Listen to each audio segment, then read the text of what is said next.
जमशेदपुर में भारी बारिश के बाद तबाही और जो बाढ़ का मंजर देखने को मिला, उसके बाद अब स्वर्णरेखा नदी की क्या स्थिति है, उसी को लेकर ये लाइव अपडेट के साथ हम जुड़े हुए हैं आपके साथ। आपको बता दें कि जिस प्रकार से जमशेदपुर सहित पूरे झारखंड में तेज़ बारिश हुई और इस वजह से नदी नालों का जल स्तर विकराल रूप में बह रहा है। स्वर्णरेखा नदी की तस्वीर ये है। फिलहाल डेंजर लेवल 121.50 मीटर होता है और डेंजर लेवल के आगे ये नदी बह रही है, यानी कि 123.20 मीटर के पार ये नदी अभी भी बह रही है, यानी खतरे के निशान के पार अभी भी स्वर्णरेखा नदी बह रही है। और अगर हम खरकई रिवर की बात करें तो 129 मीटर उसका डेंजर लेवल है और अभी प्रेजेंट लेवल 131.9 मीटर है, यानी खरकई और स्वर्णरेखा दोनों नदियां खतरे के निशान के पार अभी भी बह रही है। और अनुमान यही लगाया जा रहा है कि अगर बारिश नहीं होती है तो ये सारा पानी चला जाएगा और डेंजर यानी कि खतरे के निशान के नीचे पानी आपको देखने को मिलेगा। फिलहाल सुबह से राहत की खबर यही है कि बारिश नहीं हुई है, इस वजह से कई सारे क्षेत्रों में कपाली, सरायकेला और अन्य जो भी जगह हैं मानगो के निचले और तटीय इलाकों में बसने वाले लोग जिनके घरों में पानी घुसा था, वो पानी धीरे धीरे निकल चुका है, जिस वजह से ये खतरे के निशान के पार जो नदी बह रही है ये और 1-2 मीटर आगे ही बह रही थी, यानी कि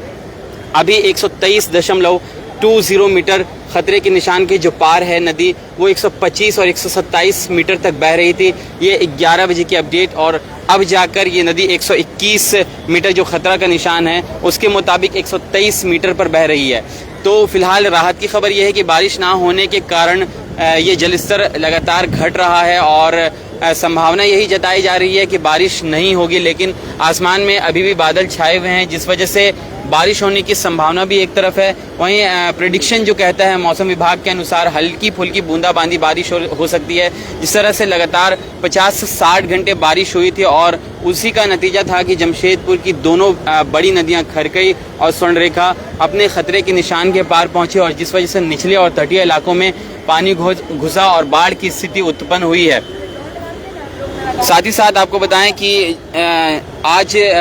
की ये खबर यानी कि 20 तारीख और जो मानसून ने दस्तक दी, मानसून के दस्तक देते ही 2 दिनों में ये हालात जमशेदपुर में देखा। बरसात के मौसम में आने वाले दिनों में और क्या हो सकता है, स्थिति क्या भयावह हो सकती है, इसको लेकर भी जिला प्रशासन अलर्ट है। जमशेदपुर में पहले से ही रेड अलर्ट जारी किया गया है बाढ़ को लेकर और सभी तटीय इलाकों में रहने वाले लोगों को, निचले इलाकों में रहने वाले लोगों को ये सूचित किया गया है कि वो सुरक्षित स्थानों पर चले जाएं। हालांकि ये जलस्तर अब घटना शुरू हो चुकी है, जब डेंजर लेवल के पार थी और ये नदियां 130 मीटर तक बह रही थी, उस वक्त लोगों के घरों में पानी घुसा था, कई लोगों के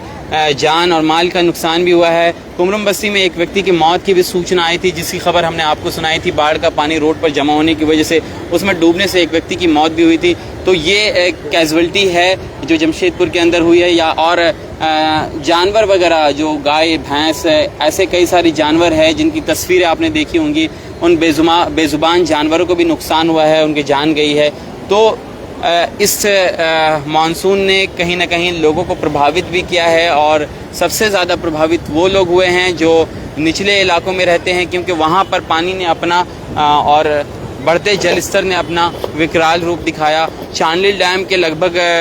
कई फाटक खोल दिए गए थे, कल आपने तस्वीर देखी होगी, और उसके खुलते साथ ही इन नदियों का जलस्तर और बढ़ा, इसमें बढ़ोतरी हुई। ओडिशा डैम और खरकई के भी 2-3 फाटक खोले गए थे, जिससे नदियों का जलस्तर बढ़ा और अब जाकर राहत की खबर यह है कि बारिश ना होने की वजह से इन नदियों के जलस्तर में गिरावट आ रही है।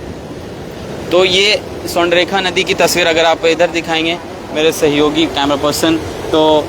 आप देखेंगे कि ये छोटा ब्रिज है, छोटा पुल है, और अगर आप देखेंगे तो जो पिलर की हाइट होती है वो पूरी तरीके से आपको डूबी हुई नज़र आएगी, थोड़ा ही सा नज़र आ रहा है, ऊपर से भी लोग देखते हैं तस्वीर। तो आमतौर पर जो एक आध बार जो आपने सुना होगा कि एक बार जमशेदपुर का ये छोटा पुल डूबा था, तो उस तरह की स्थिति नहीं देखने को मिलती। हालांकि अगर आप देखेंगे ये फ्लाईओवर का जो काम हो रहा था उसके पिलर है, ये पहले पिलर स्टार्टिंग के ये डूब चुके हैं, लेकिन आगे के जितने भी पिलर्स हैं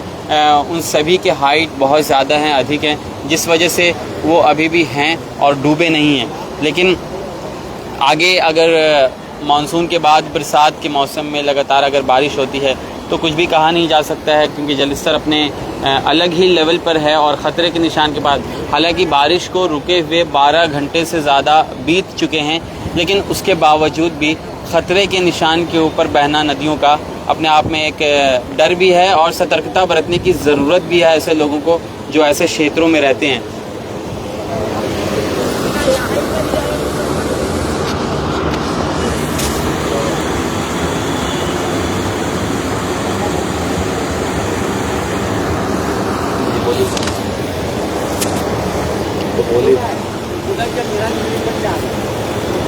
मेरे सहयोगी सोनू समीर आपसे जुड़ेंगे और वो बताएंगे आगे। देखिए, जिस प्रकार से मौसम विभाग के अनुसार ये कहा गया था कि 19 से लेकर के 22 जून तक लगातार बारिश होगी। हालांकि जमशेदपुर शहर में मौसम विभाग के अनुसार 2 दिन का रेड अलर्ट जारी किया गया था। वहीं कल बीत गया है, लेकिन आज जहां एक तरफ जताया जा रहा था कि हो सकता है कि भारी बारिश होगी और लोगों को एक बार फिर से आज भी लगातार बारिश होने के कारण परेशान रहना होगा। लेकिन आज धूप निकली थी और मौसम सुहाना हो गया है। लेकिन जहां स्वर्णरेखा नदी में आप देख सकते हैं कि पानी का उफान अभी भी है, लगातार जलस्तर जो है वह अभी भी डेंजर जोन पर है और ऐसी संभावनाएं भी जताई जा रही है कि अगर यूं ही बारिश नहीं हुई और बारिश रुकी रहेगी तो जलस्तर जो है स्वर्णरेखा नदी का वह देर रात तक कम हो जाएगा। ज़िला प्रशासन की तरफ से खास चेतावनी दी गई थी कि लोगों को अलर्ट भी किया गया है कि जो भी तटीय क्षेत्र में रह रहे हैं या ऐसे जगहों पर रह रहे हैं जो नीचे है और वहां पे जल जमाव और जलमग्न की स्थिति हर साल बने रहती है, तो ऐसे लोगों को खास अपील किया गया था कि वह लोग ऊंचे क्षेत्रों में चले जाएं, जहां ज़िला प्रशासन की ओर से शेल्टर होम बनाए गए हैं वहाँ पर चले जाए। और ज़िला प्रशासन लगातार सहयोग देने की बात कर रही है। वहीं ज़िला प्रशासन भी लगातार अलर्ट है, लगातार अपडेट जारी कर रही है स्वर्णरेखा नदी की पानी को लेकर के। अब देखना यह है कि अगर मौसम यूं ही खुला रहा, बारिश नहीं होती है, तो स्वर्णरेखा नदी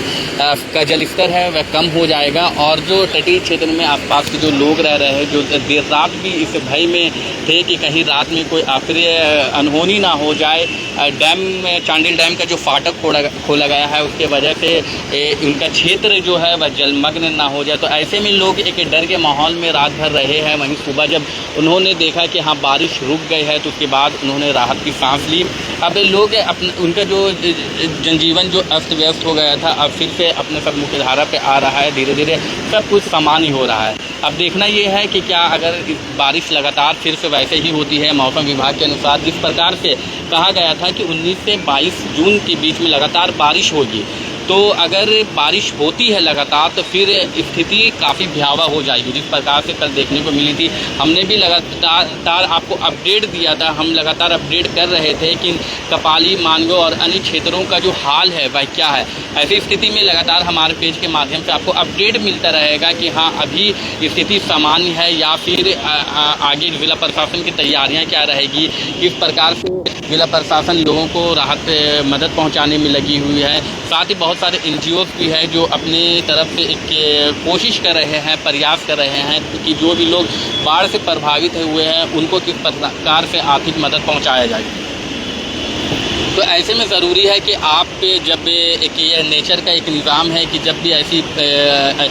लगातार बारिश होती है तो ऐसे में आप भी सतर्क रहें, परिवार के और साथ ही जो अन्य बच्चे उन पर निगरानी ज़रूर बनाए रखें और ऐसे सावधानी ना बरतें, खासकर ऐसे डेंजर इलाके ना जाएं जहां से अप्रिय घटनाएं घट सकती है। आप अपना व अपने घर के जानवरों का भी खासा ध्यान रखें, क्योंकि एक मामला ऐसा ही आया था कि ये अलबेला गार्डन के सामने का, वो डाईगुटो पे रहने वाले वह अपने गाय को बांध करके अपने घर चले गए थे, लेकिन उन्हें जब जैसे ही सूचना मिली कि भारी बारिश के कारण उनका क्षेत्र, उनका खटाल जलमग्न हो गया है, उसके बाद जब वापस आए तो उसके बाद में उन्होंने देखा कि उनकी गाय पानी में डूबने से मर गई है और उनको 70,000 रुपये का नुकसान भी हुआ। तो ऐसे में आप सावधानी ज़रूर बरतें, भविष्य में क्या होने वाला है इसकी रणनीतियाँ पहले ही तैयार कर लें ताकि किसी भी प्रकार की अप्रिय घटनाएँ हो तो उनमें ना ही जान और ना ही माल की आपको हानि हो, क्योंकि सावधानी ही सबसे बड़ा प्रोटेक्शन होता है। ऐसे में आप प्रिकॉशन ज़रूर ले और ज़िला प्रशासन की बातों पे जाए, अफवाहों पर ध्यान ना जाए। प्रशासन ने लगातार आपके लिए जो भी मदद पहुंचाने का कार्य कर रही है या लगातार जो आपको अपडेट कर रही है, मौसम के बारे में जानकारी दे रही है, तो इन बातों में अमल करें और लगातार आप भी हमारे पेज के माध्यम से बने रहे, क्योंकि हम मौसम के साथ साथ क्षेत्र में जो भी अन्य घटनाएं हो रही है उसका लगातार आपको अपडेट देते रहते हैं, और अपडेट देने का कार्य आगे भी हम लोग और हमारी डेली नेशन की टीम लगातार करती रहेगी।